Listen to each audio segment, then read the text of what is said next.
Adam Peters thinks that he nailed a first-round talent at pick number 61 in the second round. And if you remember our perimeter cornerback big boards, you already know I agree with him. That and more right now on Locked On Commanders.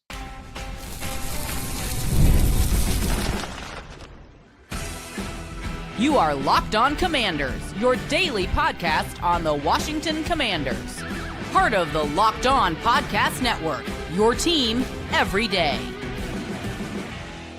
Hey, welcome inside today's episode of Locked On Commanders. I'm your host, David Harrison, here with you Monday through Friday, sometimes also on the weekends. I'm your friend here in Ashburn, Virginia, your eyes, your ears on the ground, covering the Washington Commanders, and I'm doing so for you, for WUSA9.com, and for Sports Illustrated's CommanderGameDay.com. I want to thank you for coming through for today's episode. We are here live in Ashburn, Virginia, following day 2 of the 2025 NFL Draft. We're going to talk about second-round pick Trey Amos and so much more. So I thank you for coming through today. Every day, there's those of you who come through for every episode, including our bonus weekend episodes. I want to thank you especially for coming through. Anybody out there, if you're not already, please take a moment and subscribe for free on YouTube or wherever you are listening to this episode right now. If you're new to the show, good timing. It's a bonus episode, so not usually a night that we're streaming or broadcasting a show, but we are going to drop one because the NFL Draft is a pretty big deal.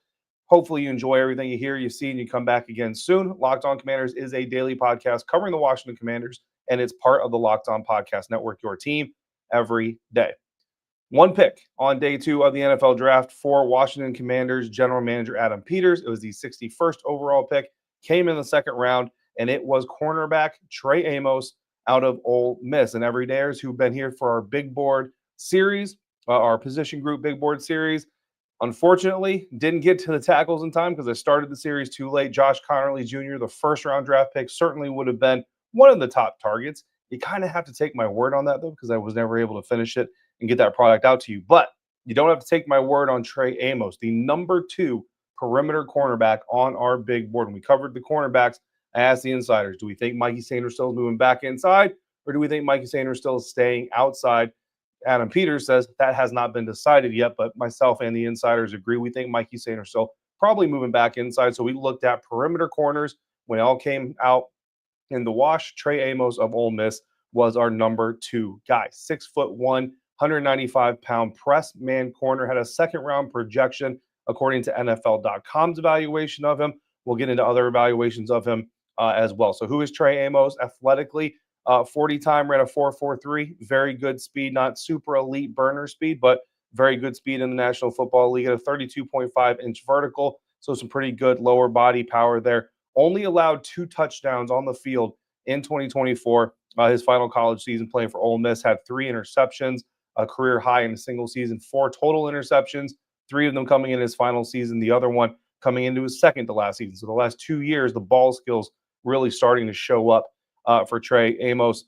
21% of the passes that were thrown in his direction, he forced an incompletion against. And that is a PFF stat. That was the third best, tied for third best of the group of perimeter corners that we evaluated. One of the reasons that Trey Amos ended up as high as we did. And he played 35.5% of his snaps in man coverage, which is a pretty good amount of coverage in man, because we know the Washington Commanders are also a defense in the National Football League relative to the other teams that plays a pretty good amount of man. So when you looked at him, looked at his tape, studied him as a player, good experience, started off his career at Louisiana, ended up transferring to Alabama, finally ended up transferring to Ole Miss after Nick Saban's retirement. So he's played for multiple teams, multiple schemes. Now, Alabama and Ole Miss were basically the same schemes. Certainly there were some tweaks there, but followed some coaching staffs or coaches to Ole Miss, but Louisiana, a little bit of a different staff, a little bit of a different scheme. So he's shown the ability to play in multiple schemes, be coached by multiple staffs, but also to have success while doing so. You love that kind of experience.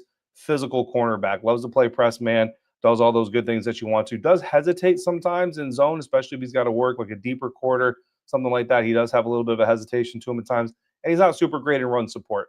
You love a cornerback that can tackle, but at the end of the day, we all understand cornerback's main job, first job, is to cover the receiver, prevent the receiver from getting the ball, get the ball yourself, then somewhere in there contain the run, then it's actually be a tackler. So you're not too worried about it. Of course, you can't get to the point where you're just not relevant at all. You got to be able to contribute something, especially with the amount of teams out there that do run on the perimeter, like the Detroit Lions with Jahmyr Gibbs, the Philadelphia Eagles with Saquon Barkley, and so on. So that is kind of Trey Amos in a nutshell. It's a very reduced version of Trey Amos, but it kind of hopefully will paint a little bit of a picture of who the Washington Commanders got in the second round if you don't already know who he is. And the thing that stood out the most when we got to talk to Adam Peters at the end of the day was the fact that he said that Trey Amos was a player that had Josh Conerly Jr. not been there at number 29 in the first round, they would have considered Trey Amos at that spot. Now, it sounded like he was a player that they also would have considered a trade back. So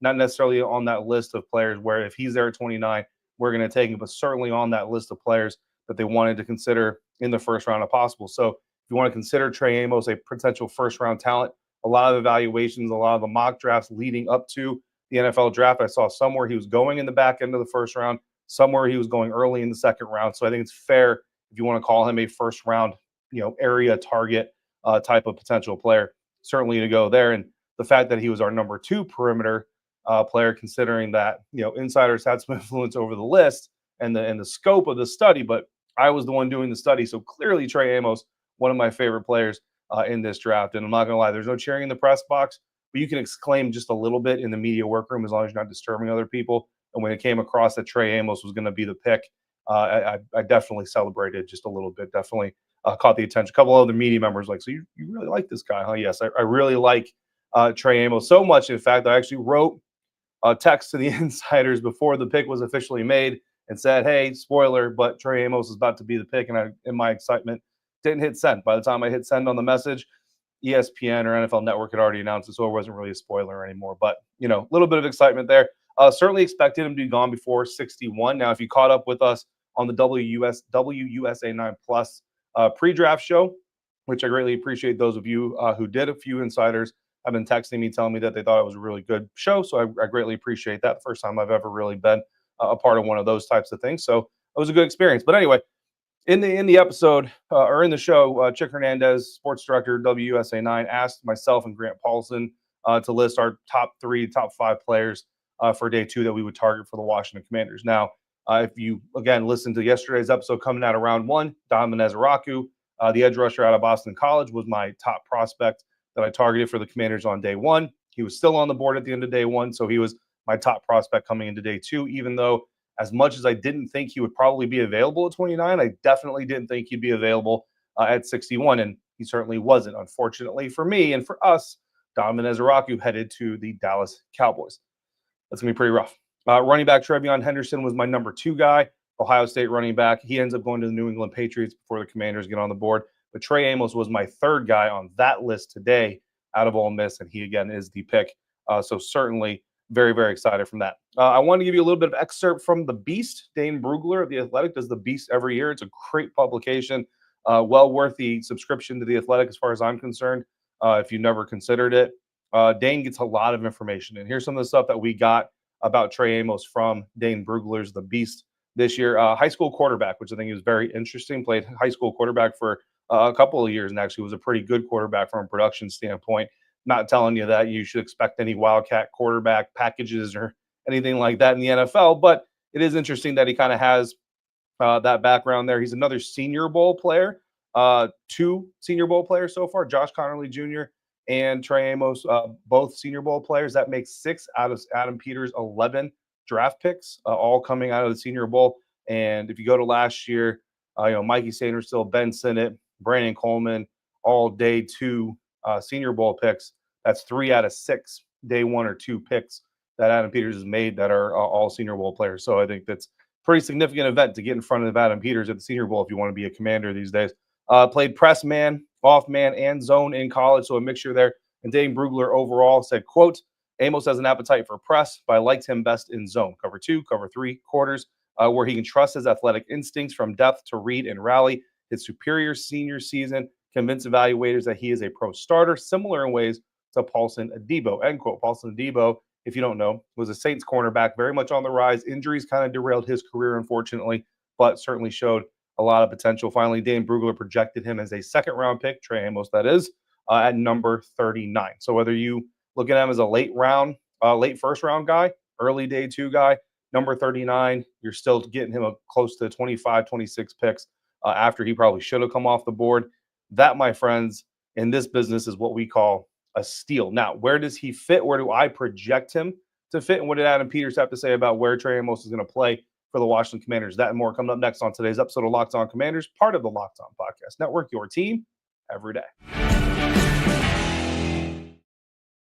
And that's coming today thanks to our friends over at LinkedIn and LinkedIn Talent Solutions All In. As a small business owner, your work doesn't end when the clock hits 5. Your business is always on your mind, which means when it's time to hire, you need a partner that works just as hard as you do. Well, that is where LinkedIn Jobs comes in, because when you clock out, LinkedIn clocks in. LinkedIn makes it easy for you to post your job for free, share it with your network, and get qualified candidates all in one place. Post your job at LinkedIn's new and LinkedIn's new feature will help you write the job description to quickly get your job in front of the right people and get some deep candidate insights. It's no wonder why 72% of small businesses say that LinkedIn helps them find the best quality hires. So post your job for free at linkedin.com/lockedonnfl. That's linkedin.com/lockedonnfl to post your job for free. Terms and conditions apply. Continuing now this post day 2 at the NFL draft episode here of Locked On Commanders. And we're looking at Trey Amos. Obviously, we're going to look at some other things as well, but we're going to look at Trey Amos specifically. And when you look at the Washington Commanders cornerback group, I think you have a pretty nice group, pretty nice collection of players here. Marshawn Lattimore, obviously, is going to be your veteran name that everybody talks about. Mikey Sanders, still the second-year player, showed a lot of maturity, became a team leader in his first year, his rookie season there with the Commanders.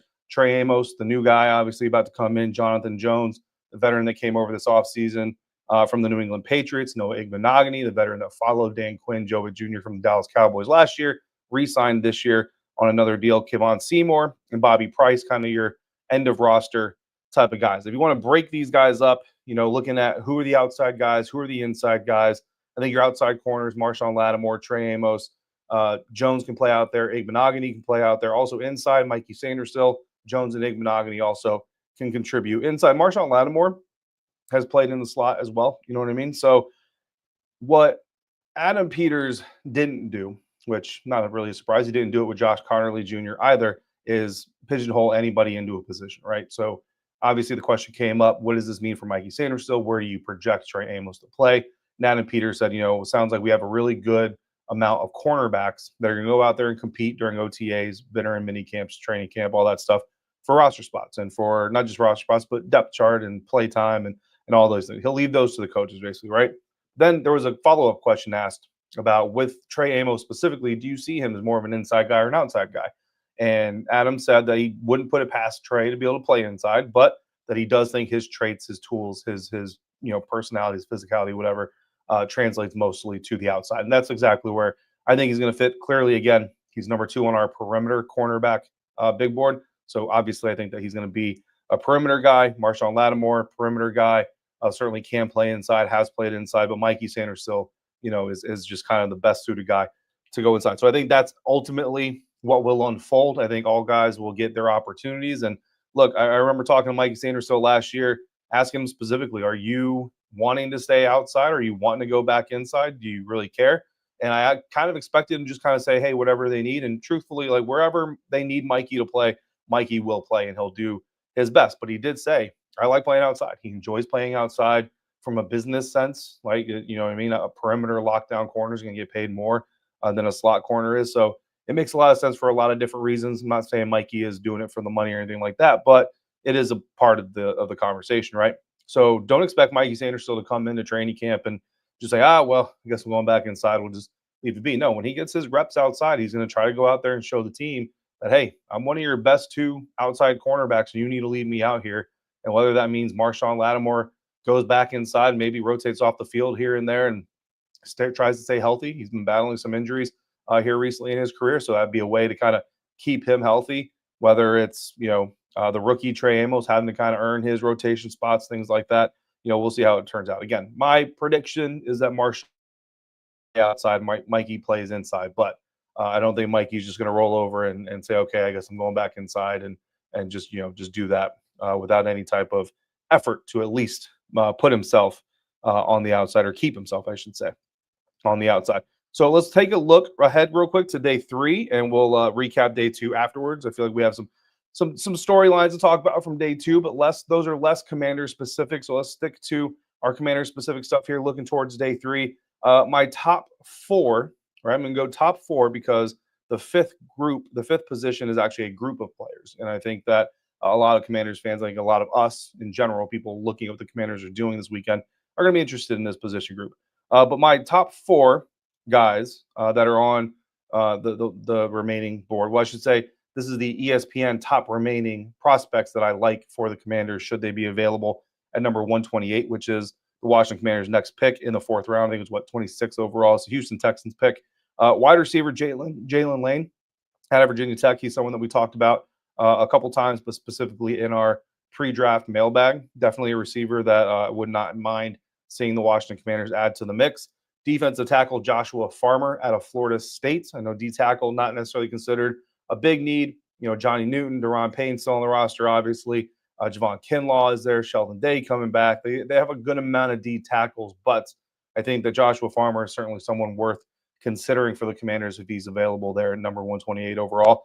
Running back Cam Skattebo out of Arizona State. You know, I'm a Sun Devil if you're an everydayer. If you're not an everydayer, you just found out that I'm a Sun Devil. This has nothing to do with that, but he's a good, tough inside runner. I think he's got a little bit more versatility than he's been allowed to show in his collegiate career. A little bit better hands than he's been allowed to show. So certainly a physical type of running back. And I know a lot of people wanted to see the Commanders try to target a running back. So he's certainly someone that could be interesting if he's still available. Also, running back Dylan Sampson out of Tennessee, another one that would be incredibly available to consider. There are still some really good running backs left in this class to consider if you're the Washington Commanders and Adam Peters. So don't take your eye off that. However, I think pretty much everybody came into this draft with edge as the top need, right? And you don't draft for a need, draft best player available. But, you know, there were some good edges available in the 1st round, still some decent ones available in the 2nd round. And the Washington Commanders went away from edge both times. Adam Peters reiterating again in his day 2 post-day press conference, like, look, we're not drafting for need. We're going to take the top guy on our board. They had some edges that they liked in round 2. They came off the board. I have a feeling that JT Tuimoloau out of Ohio State, who went to the Indianapolis Colts, probably one of those guys. But, you know, that's just how the board fell.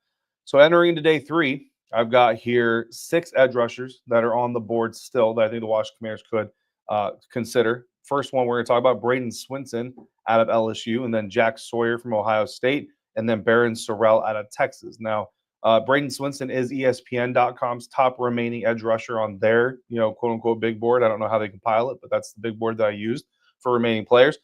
And he's actually our number 2 pass rushing edge rusher from our big board experiment. So, again, we did a positional big board of just pass rushing edge rushers, guys that we thought could be really good pass rushers in the NFL.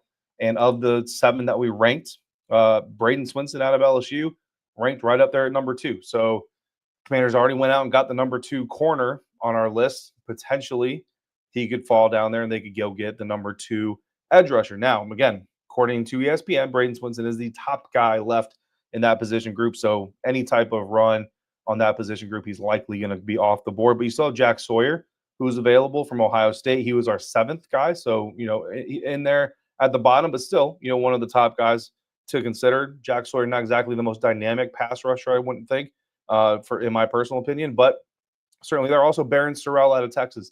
Actually ranks lower than Jack Sawyer on ESPN's remaining prospects list, but he was our 4th pass rushing edge rusher. So, you know, Braden Swinson, Barron Sorrell certainly would not be upset with either of those 2 guys in the 4th round. Kyle Kennard out of South Carolina, Q Robinson from Alabama, Antoine Powell-Ryland out of Virginia Tech. Also players that we have talked about. The Bot Tech player, thanks to a mailbag question from one of our insiders doing that. So that's kind of our look at day 3. You know, again, I think edge is going to be a conversation topic until they get one. And when they get one, it's going to be a question of should they have gotten earlier? You know, should they do this? Should they do that? But there's still some interesting prospects out there. I mean, I think Swinson, Sawyer, Sorrell, again, all those guys certainly would be good fits. You know, Kennard, Robinson, Powell-Ryland also have their attractive traits as well to keep an eye on. So that's our day 3 preview. Felt like that would be a more interesting topic to talk about here in the second segment. Let's finish this bonus episode off by looking back at some of the more notable headlines and moments from day 2. That's next on today's episode of Locked On Commanders, part of the Locked On Podcast Network, your team every day. And this bonus episode of Locked On Commanders is coming to you thanks to FanDuel. The NBA playoffs are here, and FanDuel is helping give new customers and NBA fans an incredible way to get in on the action. Right now, when you join FanDuel, you place a $5 bet, you'll get $250 in bonus bets if that bet wins. So you can do a lot of things. I love same-game parlays. I like going through. Typically, I pick a team that I think is going to win. I pick a player that I think is going to score X amount of points. I like three-pointers. So I like finding a player and saying you're going to hit X amount of three-pointers in this game coming up. And that's usually my same game parlay. That's how I do it. Or you can go through, you can pick the winner of Western Eastern Conference playoff series. You can pick individual games. You can even pick your NBA Finals champion if you want to. Whatever you want to do, don't miss out. Head to FanDuel.com and claim your $250 in bonus bets today. Wrapping up today's episode of Locked On Commanders, talking about day 2 of the NFL draft. We broke down the Washington Commanders day 2 draft pick, number 61 overall. We talked about Trey Amos, cornerback out of Ole Miss, joining the Washington Commanders, who he is, what he brings, where I think he's going to fit in. Then we also talked about some day 3 prospects, some options, and we're going to hit the day 2 storylines and headlines now, kind of look back at what happened on day 2 of the NFL draft. And we've got someone in the live chat just specifically asked if Adam Peters said anything to us about Shedeur Sanders. Look, the Washington Commanders don't need a quarterback. Great that they don't need a quarterback because this quarterback class is not great as it is. Shedeur Sanders, certainly one of the biggest names, but he is the biggest name not selected entering into day 3. So Shedeur Sanders, who at one point scoffed at the idea of being the number 6 overall pick. His father, Deion Sanders, once tweeted out that his son was about to be a top 5 pick. Not only not a top 5 pick, not only not a top 6 pick, is getting dangerously close to not being a top 5 round pick at this point in time. Adam Peters did not comment on it. I don't expect Adam Peters to comment on it, but we will comment on it. This is a conversation that everybody is having. Whether your team needs a quarterback, doesn't need a quarterback, and I think it's a significant moment in NFL draft history. I don't want to make it too big and be like it's going to change the way players are drafted and all this other stuff. But I do think it's not an insignificant thing right now. The first question you have to ask, and this is in the eye of the beholder, is how far is Shedeur Sanders sliding? For me, I've kind of maintained, and I'll be fully transparent, I didn't study 5 games of Shedeur Sanders, tape, because again, the Washington Commanders don't need him, aren't going to draft him, so I'm not going to study him, right? But I watched a good amount of Colorado football. I've seen enough of Shedeur Sanders in his career to form an opinion. My opinion on him was he looked like about a second-round quarterback. He has upside. He has athletic upside. He has some charisma, some intangibles that could make him a person that could lead your franchise. But there's also some downsides to him. He's a little bit reckless with the ball at times. He's got an arrogance to him, an entitlement sense to him. And again, those are all kind of public sentiments, right? It's not something that I know because I know Shedeur. I've never interviewed him, never met him. Never sat in a private room and had a conversation with them. So those are sort of outside things. So for me, if you're on board with my evaluation, then he's a second round talent that has fallen out of the 3rd round. So that's a significant slide from where he was expected to go to where he is going. Charles Davis on the NFL Network made a comment saying you're supposed to be drafted off your talent. And I got to say, I'm a big fan of Charles Davis. I'm a big fan of a lot of things that he says. I think he's a very smart individual, so I don't want to take anything away from him. But I got to say, this is probably the most I've ever disagreed with anything he said, because especially being a quarterback in the National Football League is not just about your arm talent. It's not just about your athletic talent. It's not just about your football IQ. It's also about your brand. Quarterbacks in today's NFL, more than ever, are the face of the franchise. So you are the Cleveland Browns or the Las Vegas Raiders or the Washington Commanders. You represent that team. Your image is attached to the image of the franchise. So if your image is bad or arrogant or entitled or any of those things or a combination of them, that is the image you're going to bestow on your franchise. So now there's an equation here, right? It's like the scales of justice. How much does your image weigh down your talent? The less talent you have, the more your image has got to be cleaner. It's got to be more professional. You know what I mean? It's got to be more businesslike. It's got to be the type of presence that an NFL franchise wants their team to be represented by. The more talented you are, the more risque you can be with your personality and all those things, right? So if you're Shitter Sanders, and let's say I was having this conversation with another media member here in the media room, and they said they thought he was a day 3 talent. So if you think he's a day 3 talent, then how far has he really slid? He's only slid a little bit, right, so far. Now we'll see if and when he gets drafted. I've got some questions from insiders. Do I think he go undrafted? I don't think he's going to go undrafted. No, I think somebody's going to go and draft him. But there's definitely a message being sent here by the National Football League, intentional or not intentional. Collectively, I'm not saying they colluded or whatever, but that message being like, you're not talented enough to have all this baggage.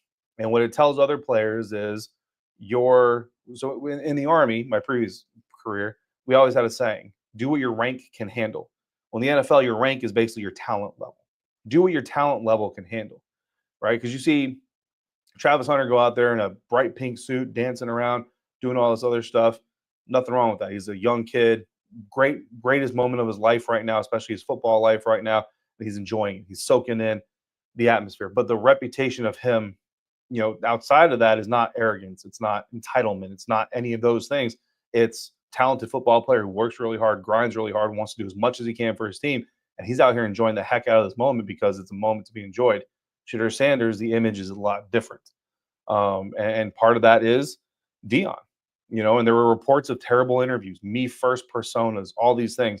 And then you have Deion Sanders. And the fact of the matter is, if you're going to draft Shedeur Sanders and you don't think he has the talent enough to be your starter day 1, you now have to wonder, is Deion Sanders, who has the attention of pretty much everybody around him when he talks, going to be someone who comes out and criticizes you, your coach, your owner, your franchise, the league, for not starting his son? You know what I mean? And if and when that were to happen, let's be real, it could be the dumbest thing ever. Everybody could sit here and say, no reason X team should be starting Shedeur Sanders over that quarterback. But because Dion said it, it's going to go viral. It's going to get talked about. The coach is going to get asked about it. The star receiver is going to get asked about it. The linebacker coach is going to get asked about it, right? You're not worth it. Like, that's what the NFL is telling Shedeur Sanders right now. You are not worth everything that comes with drafting Shedeur Sanders, at least through the first 3 rounds. Maybe you'll be worth drafting you in the 4th round with everything that comes with it. Maybe the 5th, maybe the 6th. Again, I don't see him going undrafted, but there is a message coming through here. That message got sent very, very loud. Some of these other quarterbacks, Tyler Shook, you know what I mean? Even Jalen Milroe, things like that. I told you guys, Jalen Milroe was my 2nd favorite quarterback in this class. Not Shedeur Sanders. Jalen Milroe was my 2nd favorite guy. But, and this is no disrespect to this young man. I hope he has a very successful career. But Dylan Gabriel, out of Oregon, going to the Cleveland Browns, that was the point. That was the line where the NFL basically drew and said, everything else was like, okay, maybe they just think he's this guy, Jackson Dart, Jalen Milroe. Maybe they just think that guy, Tyler Shook, is better than Shedeur Sanders. Okay, I can see that. I can see that in the evaluation. Dylan Gabriel, though, is the first quarterback that came off the board that's clearly not as talented as Shedeur Sanders. That is the first quarterback that came off the board that said, this is not about you as a player. This is about you as a person, a fit in the organization, and a representation of our franchise. That was the moment right there. So those are kind of my takes on Shedeur Sanders. I also think it's kind of a blow across the bow of like NIL kids. You know what I mean? There's been a lot of conversations out there about how does the scouting, how does the evaluation process, how does the drafting process change with NIL and, kids getting money now. I mean, kids are signing $1 million deals, in college right now. And I personally think it's great. I think that these players have been generating millions of dollars for schools for years. They should be able to go out there and earn some money. I think this is kind of a sign, though, like, as much as college players might be able to earn, as much as your popularity might be able to grow. And I know that Shedeur, a lot of his popularity and money doesn't come from that. It comes from being Deion Sanders' son. But the message, I think, still resonates. Don't ever think that you're too accomplished before you even hit the NFL, too rich, too established, too well-known, too liked, too viral, to trump an NFL franchise's mission. Because, especially as a quarterback. Right now, if Shedeur Sanders was a 3rd-round talent corner doing all this stuff and all this other stuff, and maybe had a little arrogance to him, maybe had a little me first to him, he'd probably still go in the 3rd round, maybe early 4th. but a third-round quarterback with all this baggage and Deion Sanders as your father. The Ball conversation, LeVar Ball and Lonzo Ball and all those guys, that part of the conversation comes up, but those guys could ball. Those guys were doing good things, right? So I think that's the big thing. Going to the draft picks, though, the Houston Texans were very interesting to me. Iowa State receiver Jaden Higgins was one of my favorite guys. Iowa State receiver Jalen Noel was one of my favorite guys. They got both of them. CJ Stroud got himself some weapons today. And I don't know if he has an offensive line. It's going to give him time to find them, but they've got some weapons out there in Houston. So I think that was kind of the most non-Commanders intriguing thing for me, was watching the Houston Texans take not one, but two Iowa State receivers on day 2 of the NFL draft. All right, that's going to wrap up our conversation here from day 2 of the NFL draft. Ashburn, Virginia. We will be back out here noon Eastern Sunday. We're less than 12 hours away from the NFL draft, picking right back up. The Commanders right now have a 4th-round pick, a 6th-round pick, and a 7th-round pick. We will hear from Lance Newmark, assistant general manager of the Washington Commanders, at the end of the draft. Who knows? Somebody we may ask about Shitter Sanders. I don't know. We'll see how that kind of day unfolds. But in the meantime, hopefully you guys are enjoying the draft. Hopefully you guys are enjoying the picks that are being made, even if you don't agree with all of them or both of them. Hopefully you at least see the path and the pattern, and give AP what I believe is his benefit of the doubt that he's earned after his first year. We will be back for another episode Monday. I am not going to record right after Saturday. I'm going to head home, and I'm going to get another episode out for you Sunday night into Monday morning, sometime around there, as we get back to our regular scheduled program. We'll continue to break down all these picks and then insiders.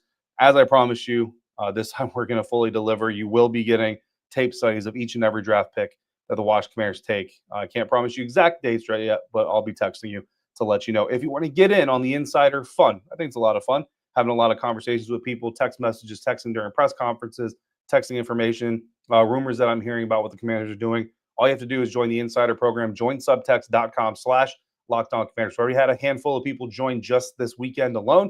Welcome to all of you, and to anybody who's going to join in the meantime. For your next listen, make sure you check out the Locked On NFL Draft podcast. Get even more reaction to everything happening from somebody who doesn't cover the Washington Commanders, may not have a little bit of homerism from being around here every single day. As always, thank you for making Locked On Commanders your first listen of the day, every dayers. Thanks for coming through every single day. Until we speak again, if you're out and about, please be safe, be kind, and I'll see you right back here next time for another episode of Locked On Commanders, part of the Locked On Podcast Network, your team every day.